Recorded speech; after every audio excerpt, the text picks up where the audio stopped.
जय हिंद दोस्तों, कैसे हैं आप लोग। उम्मीद करते हैं सब लोग सकुशल मंगल होंगे, अपने स्वास्थ्य का ध्यान रख रहे होंगे, अपने माता पिता का सेवा कर रहे होंगे। आज हम लोग यूनिट 7 कहानी पिता को हम लोग देखेंगे। हम लोग अभी तक लगभग 3 या 4 कहानियों को देख चुके हैं। उम्मीद करते हैं पुराना क्लास आप लोग देखे होंगे और ज़रूर कमेंट किए होंगे कि क्लास आपको कैसा लगा। ठीक है, अब हम लोग आगे बढ़ते हैं।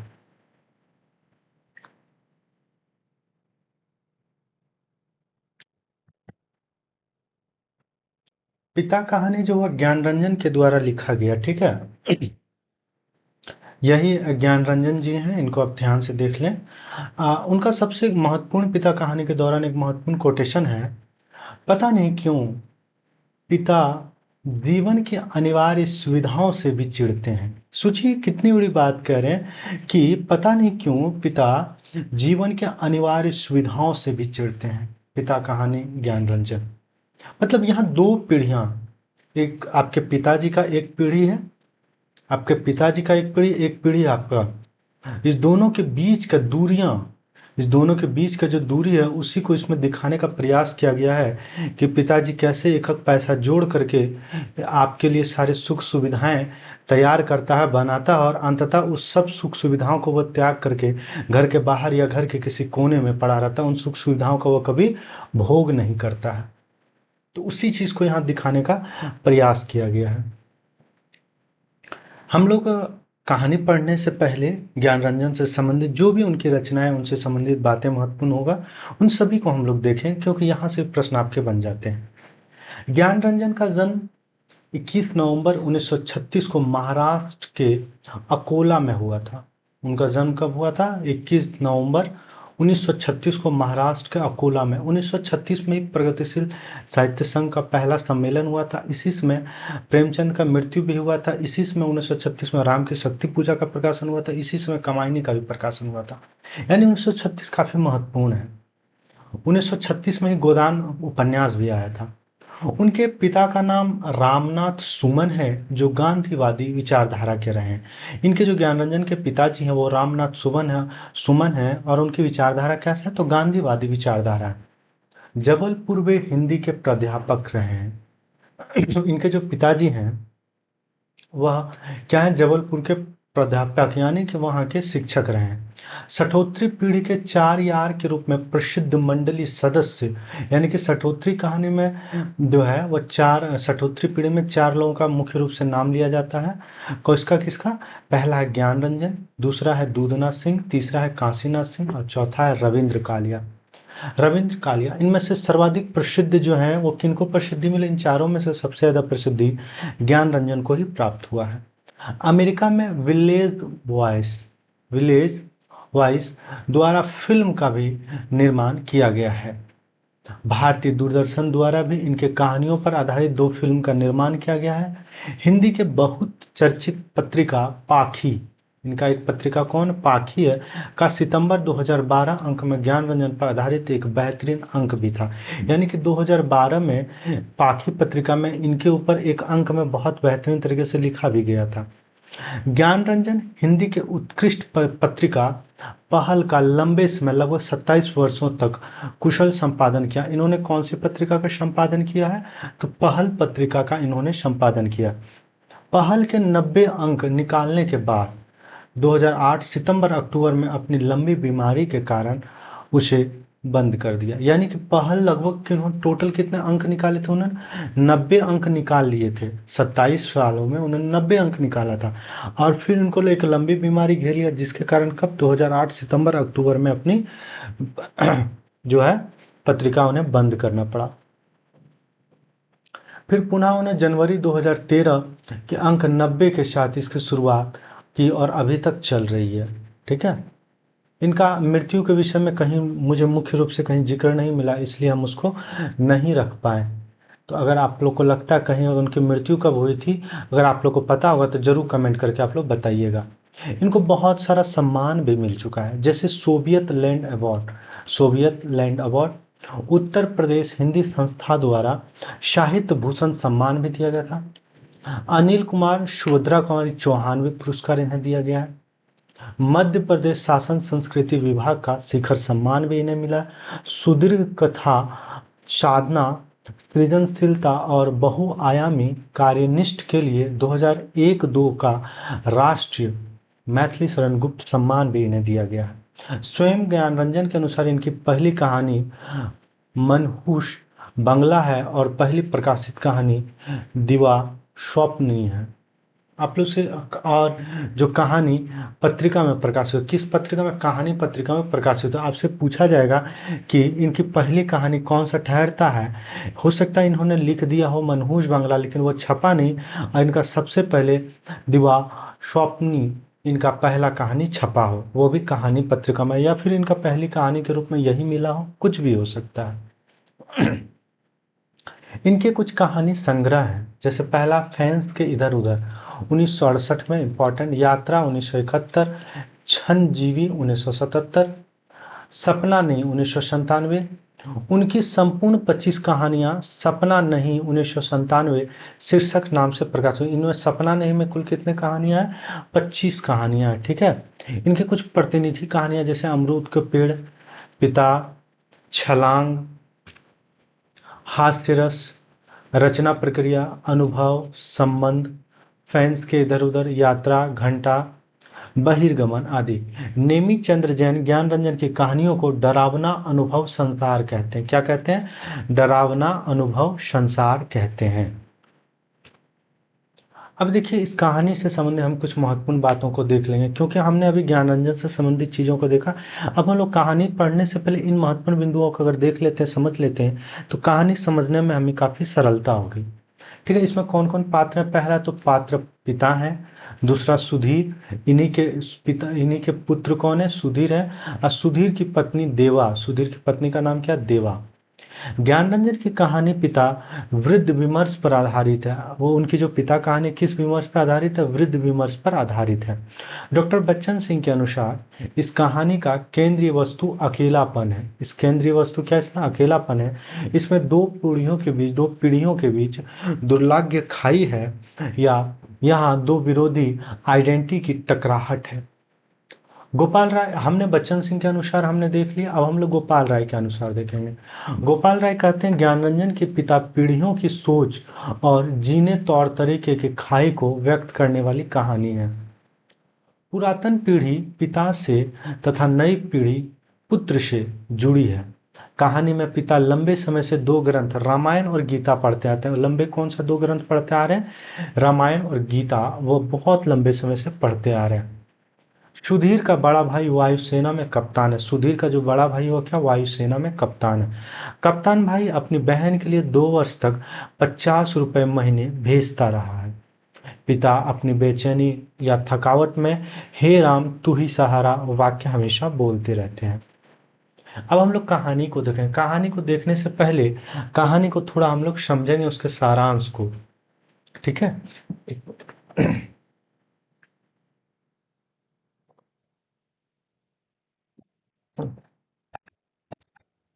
कहानी एक ही फ्लैश में है, एक ही पर्दे पर आप पूरा कहानी देख सकते हैं।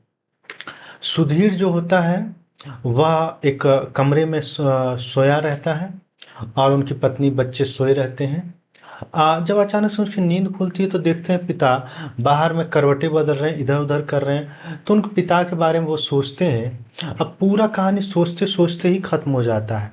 वो सोचते हैं पिता अंदर क्यों नहीं आ रहे हैं, पिता के लिए मैं अगर कुछ अच्छे कपड़े ले देता हूँ तो पिता डांटने लगते हैं, तुम पैसे तुम बर्बाद करते, ये वो वगैरह वगैरह। फिर कुछ खाने को अच्छे फल ला देते हैं, उसमें भी वो नखड़ा करते हैं, लेते नहीं है। बड़ा भाई जो है वो बड़ा प्यार से और सावर घर में लगाया, लेकिन फिर भी पिताजी बाहर में ही दातुन वगैरह कर लेते हैं और बाहर ही वह फ्रेश भी हो लेते हैं, शौच वगैरह कर लेते हैं। घर पे वो कोई सुख सुविधा का भोग नहीं करते हैं और इतनी गर्मियों में भी वह बाहर ही सोते हैं, या पंखे नीचे, पंखे एसी वगैरह घर में लगा हुआ, लेकिन वो नहीं सोते हैं।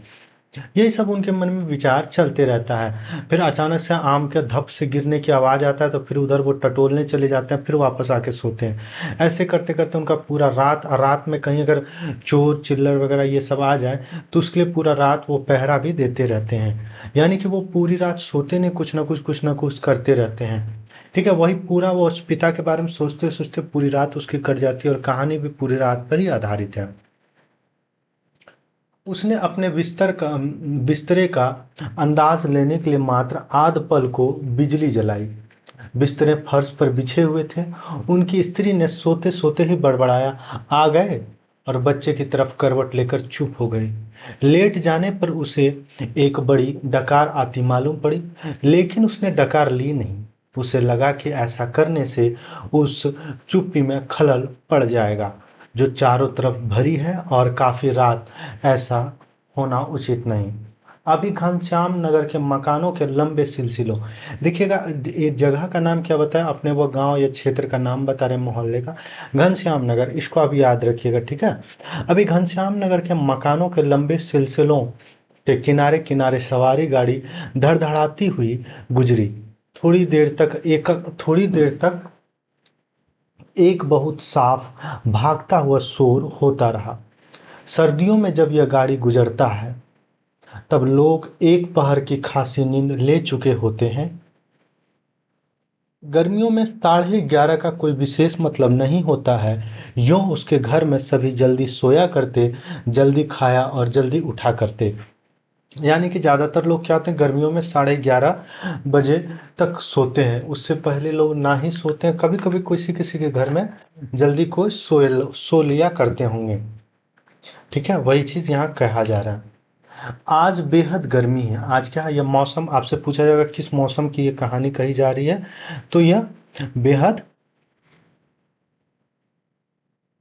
बेहद गर्मी का मौसम है। ठीक है, बहुत गर्मी का मौसम है। रास्ते भर उसे जितने लोग मिले उन सब ने उससे गर्म और बेचैनी कर देने वाले मौसम की ही बात की।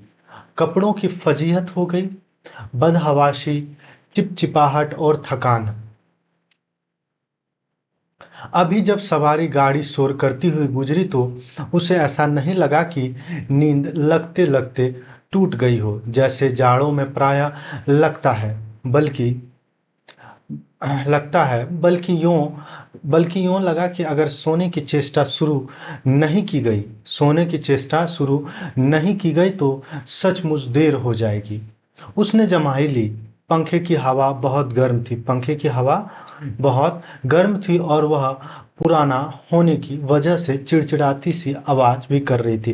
क्या वो पंखा बहुत पुराना था इसलिए वह सही से चल नहीं रहा था और वो चिड़चिड़ाने जैसी आवाज वह कर रही थी। चिड़चिड़ाने जैसी आवाज कर रही थी। उसको लगा उसके कमरे में भी लोग, एक सेकंड रुकिएगा जरा सा।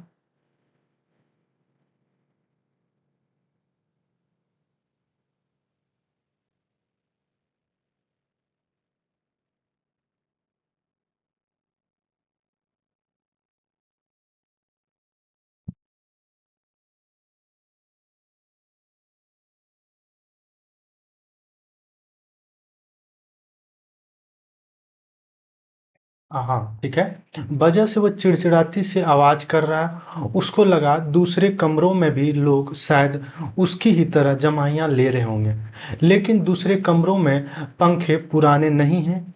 उसने सोचना बंद करके अन्य कमरे की आहट लेनी चाहिए। उसे कोई बहुत मासूम सी ध्वनि भी 1 डेढ़ मिनट तक सुनाई नहीं दी, जो सन्नाटे में काफी तेज होकर आ सकती हो। तभी पिता ने चारपाई बाहर चरमराई। वह किसी आहट से उठे होंगे। उन्हें डांटकर उस बिल्ली का रोना चुप कराया जो शुरू हो गया था। बिल्ली थोड़ी देर चुप रहकर फिर रोने लगी।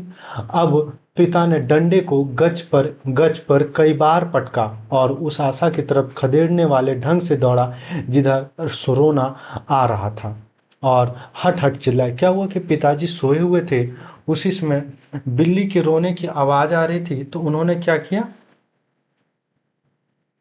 रोने की आवाज आ रही तो उन्होंने देखा कि बिल्ली बार बार उसे परेशान कर रहा है। तो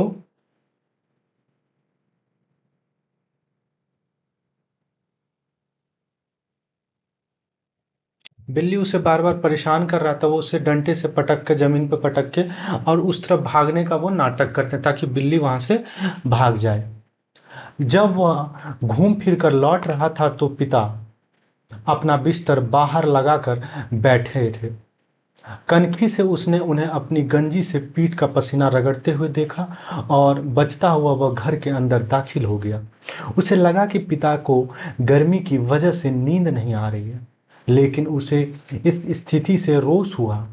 सब लोग पिता से अंदर सब लोग पिता से अंदर पंखे के नीचे सोने के लिए कहा करते हैं, पर वह जरा भी नहीं सुनते। हमें क्या भोगे कष्ट, यानी कि सब लोग कोशिश करते हैं कि पिता अंदर सोए घर के अंदर, लेकिन कितना कहने के बाद भी वह नहीं मानते। कुछ देर पड़े रहने के बाद वह उठा और उसने उत्सुकतावश खिड़की से झांका।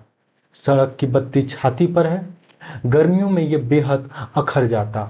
पिता ने कई बार करवटें ली, फिर शायद चैन की उम्मीद में पार्टी पर बैठा पंखा झलने लगे हैं। पंखे की डंडी से पीठ का वह हिस्सा खुजाते हैं जहां हाथ की उंगलियां दिक्कत से पहुंचती है। आकाश और दरख्तों की तरफ देखते हैं। रिलीफ पाने की किसी तरह हल्की उम्मीद में शिकायत उगलते हैं। बड़ी भयंकर गर्मी है, एक पत्ता भी नहीं डोलता। उनका यह वाक्य जो नितांत व्यर्थ है, अभी अभी बीते क्षण में डूब गया।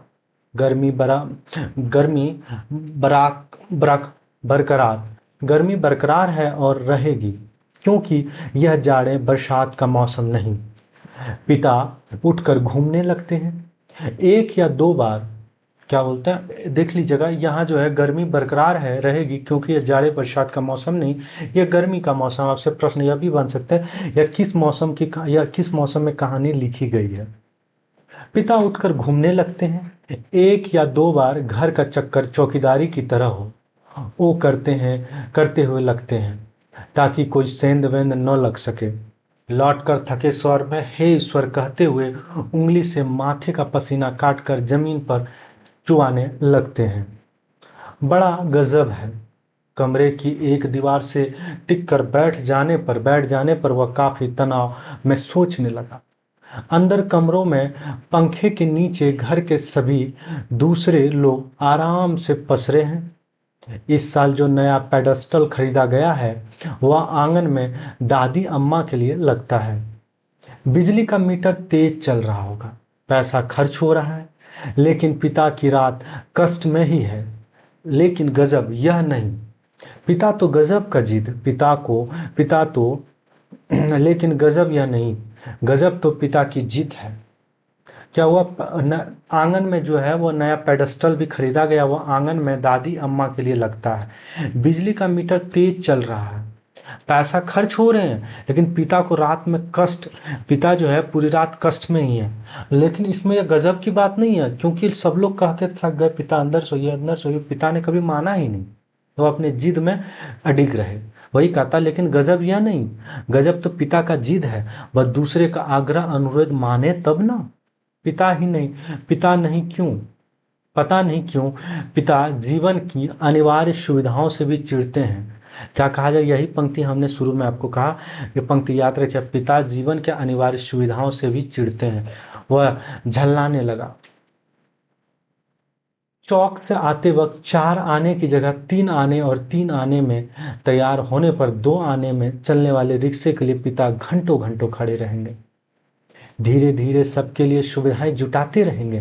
देखिए, जो हमने आपको बातें कही, धीरे धीरे, बहुत इंपॉर्टेंट बात, सबके लिए सुविधाएं जुटाते रहेंगे, लेकिन खुद उसमें नहीं या कम से कम शामिल होंगे।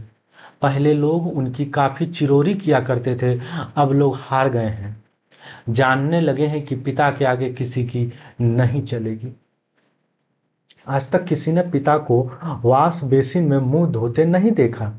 बाहर जाकर बगिया वाले नल पर ही कुल्ला दातुन करते हैं। दादा भाई, देखिएगा, एक पात्र है दादा भाई ने अपने, जो इनके साथ दादा भाई, हमको लगता है बड़े भाई जो कप्तान एयरफोर्स में, उन्हीं के बारे में कहा गया होगा। दादा भाई ने अपनी पहली तनख्वाह से गुसल खाने में उत्साह के साथ एक खूबसूरत शावर लगवाया, लेकिन पिता को अरसे से हम आंगन में धोती को लंगोट की तरह बांधकर तेल चपूड़ते बदन में बाल्टी बाल्टी पानी डालते देखते आ रहे हैं। खुले में स्नान करेंगे, जनेऊ से छाती और पीठ का मेल काटेंगे। शुरू में दादा भाई ने सोचा पिता उसके द्वारा शावर लगवाने से बहुत खुश होंगे और उन्हें नई चीज का उत्साह होगा। पिता ने जब कोई उत्साह प्रकट नहीं किया तो दादा भाई मन ही मन काफी निराश हो गए। एक दो बार उन्होंने हिम्मत करके कहा भी, आप अंदर आराम से क्यों नहीं नहाते? तब भी पिता आसानी से उसे टाल गए। लड़कों द्वारा बाजार से लाई बिस्किटें, महंगे फल पिता भी नहीं, कुछ भी नहीं लेते। कभी लेते भी तो बहुत नाक भौं सिकुड़ कर, उसके बेस्वाद होने की बात पर शुरू में ही जोर दे देते हैं दो देते शुरू में ही जोर दे देते हुए अपनी अमावट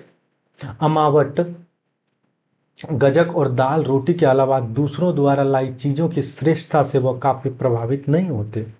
वह अपना हाथ पांव जानते हैं, अपना अर्जन, और उसी में उन्हें संतोष है। वे पुत्र जो पिता के लिए कुल्लू से सेब मंगवाते हैं, दिल्ली से एम्पोरियम से बढ़िया धोती मंगवाकर उन्हें पहनाने का उत्साह रखते थे, अब तेजी से पिता विरोधी होते जा रहे हैं। खुशी खुशी बच्चे भी अब गाहे बगाहे मुंह खोलते हैं और क्रोध उगल देते हैं। मतलब कुल्लू से क्या, कुल्लू मनाली आपका पड़ता, आपका शिमला तरफ पड़ता, वहां से सेब मंगवाते हैं, और दिल्ली से एम्पोरियम से बढ़िया धोती, दिल्ली एम्पोरियम से क्या बढ़िया धोती मंगवाते हैं। लदलद बाहर आम के दो सिकरे लदलद बाहर आम के दो सिकरों के लगभग एक साथ गिरने की आवाज आई। वह जानता है पिता आवाज से स्थान साधने की कोशिश करेंगे, टटोलते टटोलते अंधेरे में आम खोजेंगे और खाली गमले में इकट्ठा करते जाएंगे। शायद ही रात में एक दो आम उसके चुक जाते हैं, ढूंढने पर नहीं मिलते, जिनको सुबह पा जाने के संबंध में उन्हें रात भर संदेह होता रहता। दीवार से काफी देर एक ही तरह टिके रहने से उसकी पीठ दुखने लगी थी। नीचे रीढ़ के कमर वाले हिस्से में रक्त की चेतना बहुत कम हो गई। वह दीवार में लगे लगे खड़े खड़े यह सब चीजें सोच रहे हैं, और जब एक ही अवस्था में आपका नियमित रूप से रहते हैं तो ब्लड सर्कुलेशन थोड़ा रूप धीमी हो जाता है, जिसकी वजह से थोड़ा थोड़ा दर्द होने लगता है। उसने मुद्रा बदली। बाहर पिता ने फाटक खोलकर सड़क पर लड़ते चिचियाते कुत्तों को हड़काया। उसे यहाँ बहुत खींच हुई, कई बार कहा, मोहल्ले में हम लोगों का सम्मान है, चार भले लोग आया जाया करते हैं, आपको अंदर सोना चाहिए, ढंग के कपड़े पहनना चाहिए, और चौकीदारों की तरह रात को पहरा देना बहुत ही भद्दा लगता है। लेकिन पिता की आड़ में कभी कोई झोल नहीं आता। उल्टा सीधा पता नहीं कहाँ किस दर्जी से कुर्ता कमीज सिलवा लेते हैं, टेढ़ी जेब, सदरी के बटन ऊपर नीचे लगा, कभी सभा सोसाइटी में चले जाएंगे, घर भर को बुरा लगता है। यानी कि मैं जैसा यह अवस्था बता जा रहा, मैं अपने नाना को देखता हूँ, मेरे नाना भी सेम इसी अवस्था में, वह कुछ गाय रखे हुए हैं, कुछ बकरी रखे हुए हैं, तो वो क्या करते हैं, गोबर वगैरह सब लगा उगा रहता है, कभी मीटिंग वगैरह हुआ, मेरे नाना काफी पढ़े लिखे व्यक्ति हैं, तो वैसे ही चले जाते हैं। मामा गुस्सा करते रहते हैं, भाई कभी कभी बार गुस्सा करते रहता है कि ऐसे मत करिए, ऐसे लोग क्या कहेंगे, साफ सुथरा बटन भी ऊपर नीचे लगा लेंगे, और कोई भी नॉर्मल कपड़ा पहन के चले जाते हैं, जबकि वो एक जमाने में ओवरमैन रहे। तो वही पिता जो होते हैं वो पिता ही होते हैं, अपने सारे सुख सुविधाओं बच्चों के लिए त्याग देते हैं, और वो संतुष्टि ग्रहण कर लेते हैं। यही संतुष्टि हम युवाओं में नहीं है, और यही हमारे पिता लोग में आत्मसंतुष्टि है। लोगों के बोलने पर पिता कह देते हैं, आप लोग जाइए ना भाई, काफी हाउस में बैठिए, झूठी वैनिटी के लिए बैरा कि टिप दीजिए, रहमान के यहाँ ₹1.5 वाला बाल कटवाइए, मुझे क्यों घसीटते हैं? लोगों का बोलना चुटकी भर में धरा रह जाता है। पिता वैसे तो चुप रहते हैं, लेकिन जब बात बहस में उन्हें खींचा जाता है तो काफी करारी और हिंसात्मक बात कह जाते हैं। उल्टे उन्हें घेरने वाले हम भाई बहन अपराधी बन जाते हैं। कमरे से पहले एक भाई खिसकेंगे, फिर दूसरा, फिर बहन, फिर तीसरा, चुपचाप सब खीजे हारे खिसकते रहेंगे। अंदर फिर माँ जाएगी और विजयी पिता कमरे में गीता पढ़ने लगेंगे। जब माँ अंदर जाती है तो पिता क्या होता है, विजयी पिता कमरे में गीता पढ़ने लगेंगे, या झोला लेकर बाजार सौदा लेने चले जाएंगे। होता हमेशा यही है। सब मन में तय करते हैं कि आगे से पिता को नहीं घेरेंगे, लेकिन थोड़े समय गुजर जाने के बाद फिर लोगों के मन में पिता के लिए उमड़ने लगता है। लोग मौका ढूंढने लगते हैं पिता को किसी प्रकार अपने साथ सुविधाओं में थोड़ा बहुत शामिल कर सकें, पर ऐसा नहीं हो पाता। वह सोचने लगा, भूखों के सामने खाते समय होने वाली व्यथा तरीकी किसी स्थिति में हम रहा करते हैं। यद्यपि अपना खाना हम कभी स्थगित नहीं करते, फिर भी पिता की असंतृप्ति के कारण व्याकुल और अधीर तो है ही। पिता अद्भुत और विचित्र हैं। पिता क्या है? अद्भुत और विचित्र है। वह सोचते हुए उठा। कमरे में सूंघ घुसने और सिगरेट पी सकने की सुविधाएं नहीं थी, अन्यथा वह वैसा ही करता। उसने सो जाने की इच्छा की और अपने को असहाय पाया। शायद नींद नहीं आ सकेगी, यह ख्याल उसे घबराने वाला लगा। पिता अद्भुत और विचित्र है, यह बात वह भूल नहीं रहा था। पिछले जाड़ों में वह अपने लोभ को कुचलकर बेमुश्किल से एक कोट बेहतरीन कपड़ा पिता के लिए लाया था। जितने हाइलाइटेड बिंदु हैं सभी महत्वपूर्ण हैं, सभी को आप ध्यान से देखिएगा, ठीक है? मैं पढ़ते जा रहा हूँ, समझाते जा रहा हूँ, और जो इंपॉर्टेंट उसे हाइलाइटेड पहले से किया हुआ है। पहले तो वह उसे लेने को तैयार नहीं हुए, लेकिन माँ ने काफी घुड़कने फुड़कने से राजी हो गए और उसी खुलदाबाद के किसी लपटू दर्जी के यहाँ सिलाने चल दिए। सुधीर ने कहा, कपड़ा कीमती है, चलिए एक अच्छी जगह मैं आपका नाप दिलवा दूं, वहां ठीक सिएगा, मेरा परिचित भी है। इस बात पर पिता ने काफी हिकारत उगली। वह चिढ़ उठे, मैं सबको जानता हूं। वही म्युनिसिपल मार्केट के छोटे मोटे दर्जी से काम कराते हैं और अपना लेबल लगा लेते हैं। साहब लोग, मैंने कलकत्ते के हाउस एंडरसन, कौन सा? कलकत्ते के हॉल एंडरसन के सिले कोट पहनने हैं। अपने जमाने में जिनके यहाँ अच्छे खासे यूरोपियन लोग कपड़े सिलवाते थे। ये फैशन वैशन जो है ना, जिसके आगे आप लोग चक्कर लगाया करते हैं, उसके आगे पांव की धूल है। मुझे व्यर्थ पैसा नहीं खर्च करना है। लेकिन परस्पर विरोधी तर्क किया पिता ने। ऐसा वो अपने जीत को सर्वोपरि रखने के लिए किया करते हैं। फिर सुधीर ने भी कपड़ा छोड़ दिया। जहां चाहिए सिलवाइए या भाड़ में झोंकाइए, हमें क्या। हम धीमे धीमे बुदबुदाया। ए? पिता ने कहा। पिता बाहर अकबकाकर उठ पड़े। शायद थोड़ी देर पहले जो आम बगीचे में गिरा था उसकी आवाज जैसे अब सुनाई पड़ी। वह खिड़की से बाहर देखने लगा। किंचित टिका टिका सा पीठ के पसीने से बनियाइन चिपक गई थी। बेहद घुटती हुई गर्मी। मन उसका माथा जाता था। बीबी पड़ी आराम से सो रही है। इसे कुछ पता नहीं, शायद पिता की खाट खाली थी।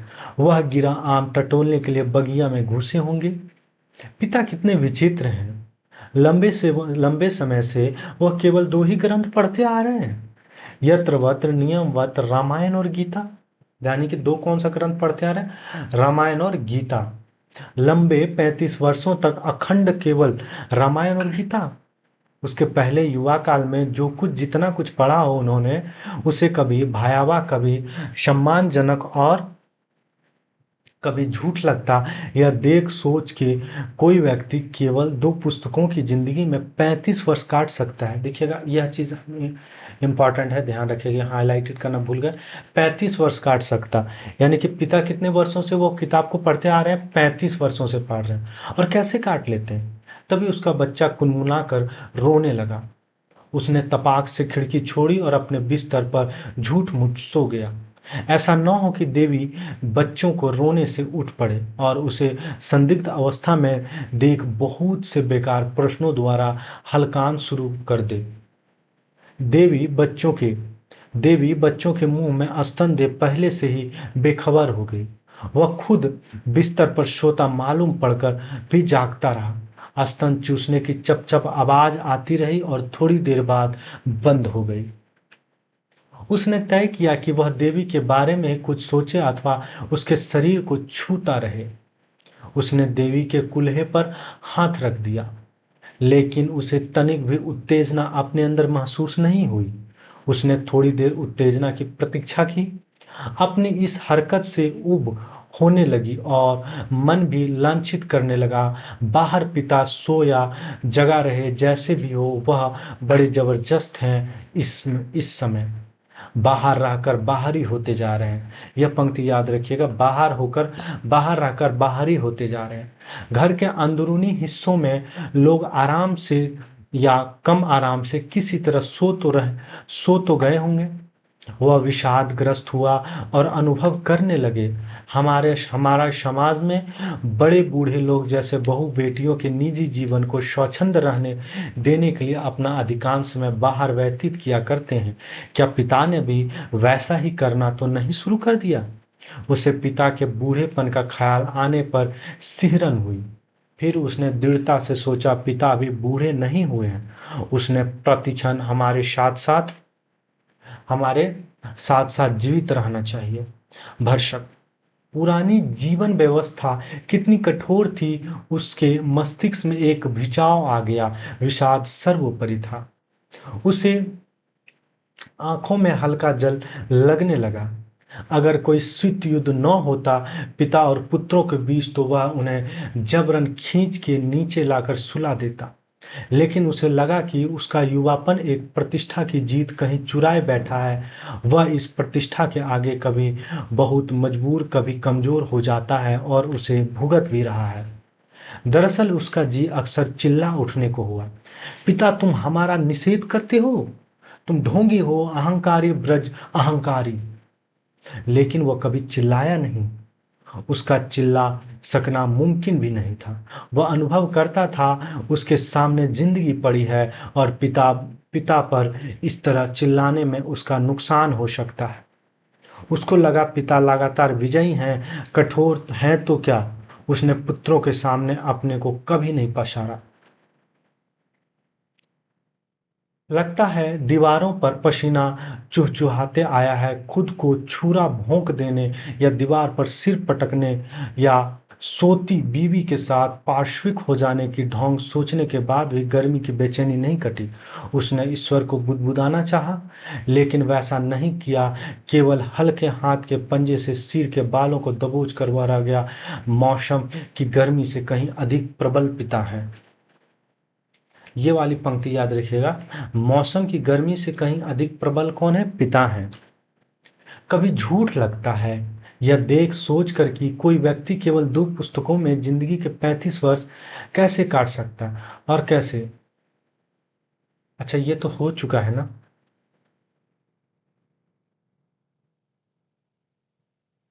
ये भी हो चुका। उसने आंखों से हल्का जल लगाने लगा। ये भी हो चुका है। अच्छा, ये पंक्ति तो हो गया ना। मौसम की गर्मी से कहीं अधिक प्रबल पिता है। उसके सामने एक घटना मजबूती से टंग गई। उसने घटना को मन में दोहराया। वायुसेना में नौकरी करने वाला उसका कप्तान भाई बहन की यूनिवर्सिटी के खर्चे के लिए 10 वर्ष तक, कितने वर्ष तक? 10 वर्ष तक 50 रुपए महीना भेजता रहा था। 10 वर्ष तक। हमने शुरू में आपको 2 वर्ष कहा था, आप उसको ठीक कर लीजिएगा थोड़ा। 10 वर्ष तक यहाँ है, ठीक है। देख लीजिएगा, एक सेकंड में आपको दिखा दूं।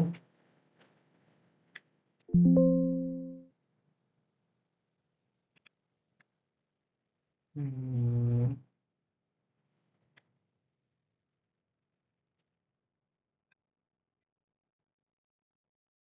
सुधीर बड़े भाई वायुसेना में गीता पढ़ते थे।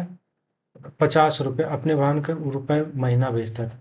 2 वर्ष, ये वाला 2 वर्ष तक, ये वाला 2 वर्षों तक, ये थोड़ा ठीक कर लीजिएगा, ठीक है। यहाँ 10 वर्ष, ठीक है, यहाँ 10 वर्ष दिया हुआ के लिए 10 वर्ष तक 50 रुपए महीना भेजता रहा था। एक बार अकस्मात कप्तान भाई होली अवकाश मनाने घर आया। पिता ने उसके हाथ में उसके नाम की 1200 रुपए वाली एक पासबुक थमा दी।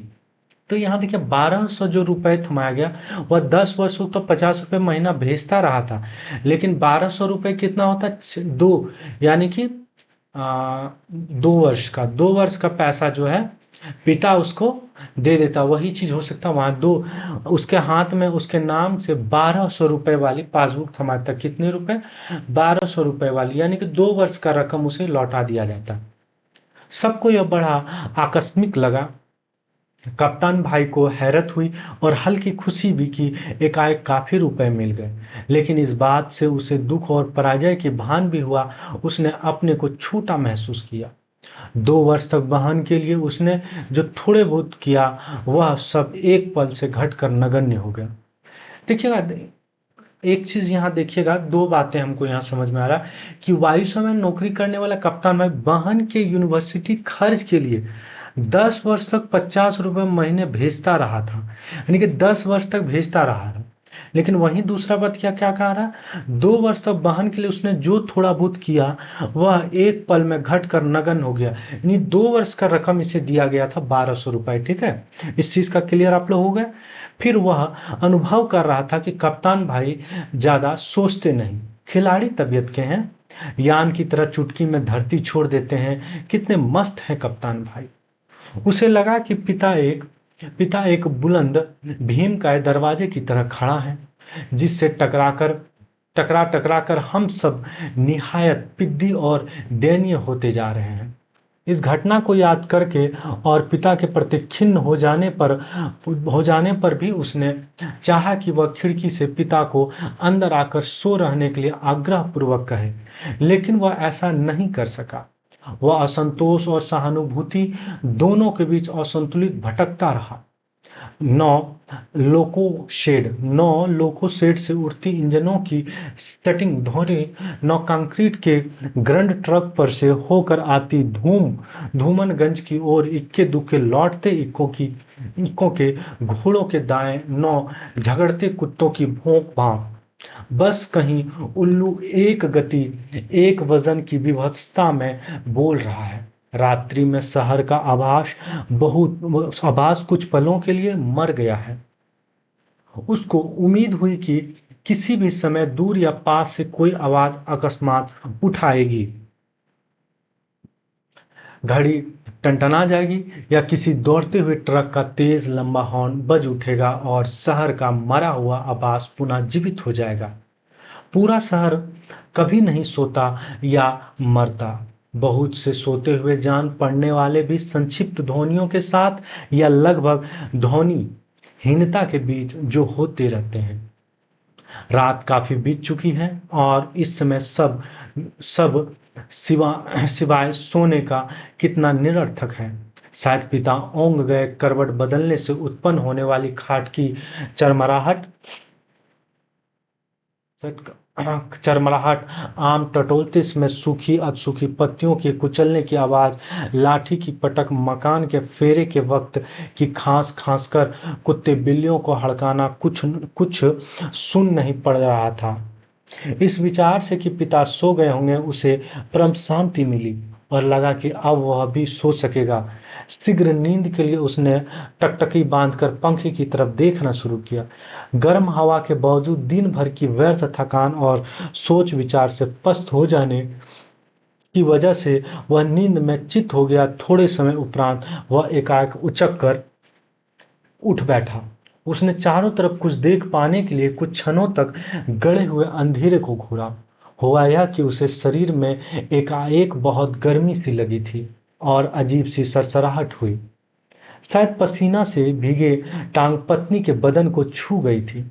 मुंह से बुरा सा स्वाद भर आया था। किसी बुरी बीमारी के कारण अक्सर ऐसा हो जाया करता है। उठकर उसने 2-4 कुल्ले किए और ढेर सारा ठंडा पानी पिया। इतना सब कुछ वह अधनींद में ही करता रहा। आंगन से पानी पीकर लौटते समय उसने इत्मीनान के लिए खिड़की के बाहर देखा। अब तक नींद जगह थोड़ी बहुत थी, काफूर हो गई। पिता सो नहीं गए हैं अथवा कुछ सोकर पुनः जो हुए हैं पता नहीं। अभी ही उन्होंने हे राम तू ही सहारा है कहकर जमाई ली है। ऐसा उन्होंने कोई दबकर नहीं किया। रात के लिहाज से काफी शोर उठाते कहा। शायद उन्हें इत्मीनान है कि घर में सभी लोग निश्चिंत रूप से सो रहे हैं। पिता ने अपना बिस्तर गोल मोड़कर खाट के एक सिरे पर कर लिया है और वही सुराही से प्याले में पानी लेकर अपनी खटिया की बांध तर कर रहे हैं। सुराही से खाट तक और खाट से सुराही तक बार बार आते जाते हैं। बहुत बार ऐसा ही करने पर खाट का बांध तर हुआ है। इसके बाद उन्होंने पानी पिया और पुनः एक बड़ी आवाजदार जम्हाई के साथ लिपटे हुए बिस्तर का सिरहाना बना निखरी खटिया पर लेट गए। तड़का होने में पता नहीं कितनी देर थी। थोड़ी देर बाद पंखा जमीन पर गिराकर उनका दायां हाथ खटिया की पाटी से झूलने लगा। चारों तरफ धूमिल चांदनी फैलने लगी है। सुबह जो दूर है के भ्रम में पश्चिम से पूर्व की ओर कौवे कांव कांव करते उड़े। वह खिड़की से हटकर बिस्तर पर आया। अंदर हवा वैसी ही लू की तरह गर्म है। दूसरे कमरे स्तब्ध है। पता नहीं बाहर भी उमस और बेचैनी होगी। वह जागते हुए सोचने लगा, अब पिता निश्चिंत रूप से सो गए हैं शायद। और वह क्या होता, अब पिता निश्चिंत, देखिएगा अंतिम पंक्ति जरूर याद रखिए। वह जागते हुए सोचा, अब पिता निश्चिंत रूप से सो गए होंगे शायद। अब यहाँ आपका जो है कहानी समाप्त हो जाता। कहानी काफी अच्छी थी। एक पिता अपने घर के लिए सारे सुख सुविधाएं जुटाते हैं, अपने बच्चों को बेहतर से बेहतर स्कूल में पढ़ाते हैं, बेहतर कपड़े देते हैं, बेहतर सब कुछ दुनिया का सबसे बेस्ट चीज ला करके देने का प्रयास करता है। और बेटा जब योग्य बन जाता है, काबिल हो जाता है, तो अपने पिता के लिए जो सुख सुविधाएं वह करना चाहता, पिता उसे कभी भोगने को स्वीकार नहीं करते हैं। यही दो जनरेशन, दो पीढ़ी का गैप है। उम्मीद करते हैं कि आपको कहानी बहुत अच्छा लगा होगा। आप लोग बहुत धैर्यपूर्वक कहानी को सुने होंगे। आपको कहानी कैसा लगा आप लोग जरूर कमेंट करके बताएंगे। तब तक आप सभी लोग अपने स्वास्थ्य का ध्यान रखिएगा, अपने माता पिता का सेवा करते रहिएगा। हम लोग मिलेंगे अगली कहानी के साथ अगली कक्षा में। जय हिंद, जय भारत।